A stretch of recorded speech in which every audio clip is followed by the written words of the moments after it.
Hey there, pirates! Welcome aboard the Anime No Me channel. In the most recent chapter of One Piece, chapter 1170, Loki finally reveals the power of Elbaf's legendary devil fruit by transforming into a monstrous hybrid form, full of claws, demonic eyes, and a silhouette that sends everyone's mind racing with wild Norse connections like Nidhogg, Fenrir, and others. In this video, we're gonna break all of that down. I hope for your support to help our crew win, and to do so, you just need to click the thumbs up button, leave a like, and subscribe to the channel. By doing this, you will win an incredible devil fruit, so just comment which fruit you want. Guys, yeah, we're at the climax of the Elbaf flashback, that land of giants that feels like it came straight out of an overcharged Viking saga. And Loki, the cursed prince everyone believes killed his father out of greed, shows exactly why he's feared as the one capable of ending everything. He eats the forbidden fruit, guarded for centuries by the royal family, and boom, the transformation begins. First, his hands turn into massive claws, sharp as if they were made to tear apart mountains or devour the roots of sacred trees. On his back, something spiked emerges, like a savage crest or bristling fur that gives off the vibe of a beast ready to strike. His eyes ignite with an infernal light, glowing as if he's channeling some ancient fury. And then comes the panel that glues you to the page. Gigantic wings spreading open, brushing the ceiling of the castle, while his torso takes on imposing, scaled contours, pure draconic muscle mixed with something even more primal. In the end, the complete hybrid form overwhelms Harold absolutely, with Loki towering over the king like an apocalyptic shadow. In that final silhouette, you can read it in several insane ways. A giant wolf with fangs ready to bite the world, a dragon spewing chaos, or even hints of a mythological horse galloping toward the end of times. But the strongest interpretation, based on what the manga presents, points to something serpentine or draconic, especially considering his imprisonment in Elbaf's underworld, chained to the roots of the Atom Tree, which screams Yggdrasil from Norse mythology. Remember the key detail: Shanks defeated Loki years ago and threw him back into that dark prison without a single ray of sunlight. Why? Loki proclaims himself the sun god who will destroy everything. So maybe sunlight amplifies his power, as if the fruit has a dual nature, strong on the illuminated surface, but with deep roots in the darkness of the underworld. Locking him down there, far from the sun, would be the perfect way to nerf an ability that grows with radiation or heat. Imagine if, in the present, with Loki free, an outdoor battle gives him an insane boost, completely flipping the fight against whoever faces him. Now, diving into the mythological connections without forcing it, the heaviest vibe is Nidhogg, that dragon serpent that gnaws at the roots of Yggdrasil in the frozen underworld of Niflheim, spreading poison and waiting for Ragnarok to fly off and devour corpses. Loki is literally trapped in the roots, in Elbaf's frozen underworld, and the transformation has wings, claws for digging, and an aura of destructive decay. The spikes on his back could mirror Nidhogg's sharp scales, and if he spits something corrosive or regenerates endlessly, like the monster that survives the apocalypse, it fits perfectly. Looking ahead, maybe Loki uses this to gnaw through massive barriers, like bringing down parts of the Red Line or weakening sacred structures, forcing a tense alliance with the Straw Hats to contain the chaos he himself unleashes. But don't ignore the forest god possibility either, a primordial forest deity, because Elbaf is covered in colossal trees and the fruit is a natural treasure guarded by the giants. Those spikes could be twisted branches,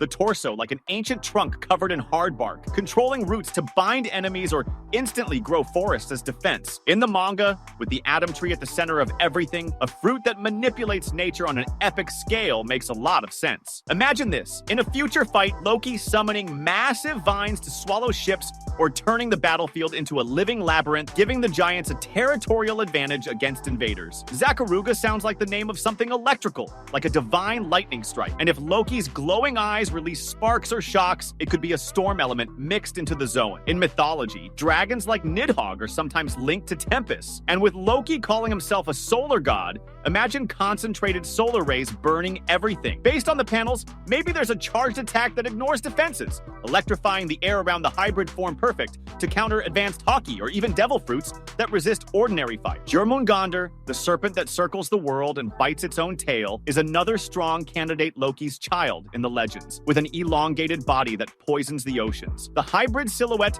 has a serpentine flow. The wings could turn into fins for aquatic mobility, and dominating Herald could involve an invisible coil tightening in the shadows. In the One Piece context, a fruit like that could generate massive toxins or underwater earthquakes, threatening entire islands. How crazy would it be if Loki, in the current arc, used this to create giant waves around Elbaf, isolating the island or sinking marine fleets that come snooping around? And Krampus, the horned demon with chains and a sack to punish the wicked, adds a fun, demonic layer. Loki being chained for years, with a form that could incorporate horns into the spikes or chains as extensions of his body, punishing sinners with brutal judgments. The horse or wolf vibe in the final silhouette fits Krampus' depictions as a hybrid beast, and if he bags enemies into some kind of dimensional sack, it becomes a dark holiday twist in the middle of Viking chaos. Looking ahead, maybe Loki uses this for an internal rebellion, punishing traitor giants before turning his focus to the outside world. Breaking down the panels further without dragging it out. The claws burst out, tearing through the skin, curved and black, perfect for climbing trees or shredding heavy giant armor. That screams ferocious close combat offense, but with a mythical edge that goes beyond brute force, maybe injecting malice or poison, weakening the opponent from the inside out. The spikes on his back create an intimidating posture,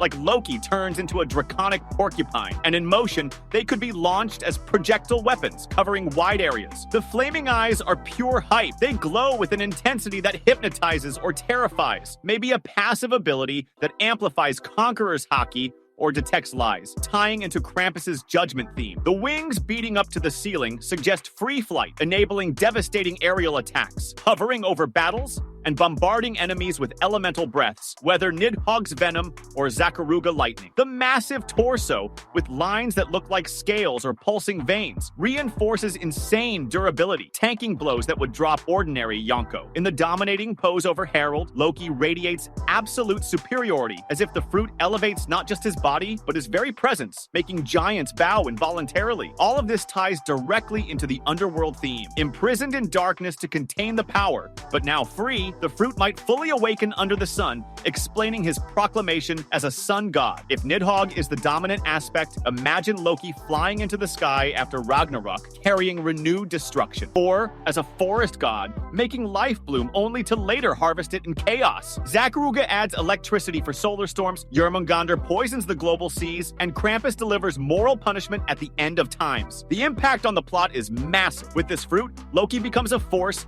capable of tipping the final war, maybe even reluctantly allying with Luffy because they share the vision of destroying the old world. The hybrid transformation already shows that he crushes kings, so facing the Holy Knights or the Gorosei would be a spectacle. And with Ragnir, the hammer that turns into the squirrel Ratatoskr, the messenger of the trees, there's another layer Loki controlling communication, or climbing Yggdrasil to access cosmic secrets. It's wild to think about the full beast form still being hidden, probably something colossal that makes Kaido look like a tiny lizard. The panels from chapter 1170 make it clear that Oda is saving the best for later, but the clues scream multiple myths fused into a single mythical Zoan. Loki isn't just strong, he's symbolic, the chaos needed for a new dawn, or the villain who forces heroes to evolve. Continuing this insane analysis, notice how the immediate transformation right after eating the fruit echoes rare cases signaling overwhelming instinctive power. Unlike gradual awakenings, this explodes, as if the fruit recognizes Loki as the perfect host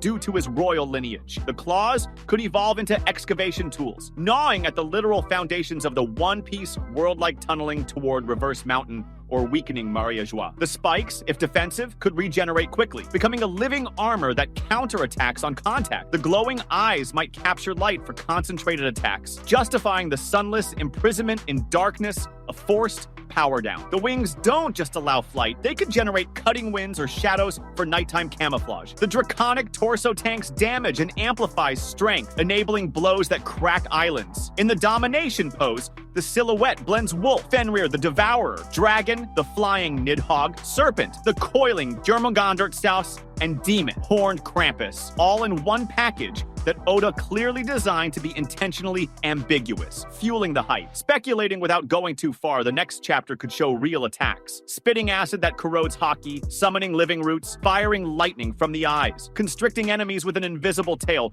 or judging them with ethereal chains. Loki versus any top-tier fighter becomes a new benchmark for power scaling. And the sun-underworld duality adds real depth. He needs light to reach his peak, but roots in the shadows for eternal survival. Shanks knew this. That's why the imprisonment was so strategic. Now, with freedom, Elbaf gains a destructive guardian or a catalyst for the end that Luffy will need to redirect. This fruit isn't just about power, it's about theme. Destruction leading to rebirth, Viking-style chaos. Loki embodies the Ragnarok of One Piece, and we're only at the beginning of the epic mess. That was today's content. We hope you liked it and want to share your opinion on the subject. Don't forget to share the video, give it a thumbs up, and I'll see you in the next video. Take care and stay amazing.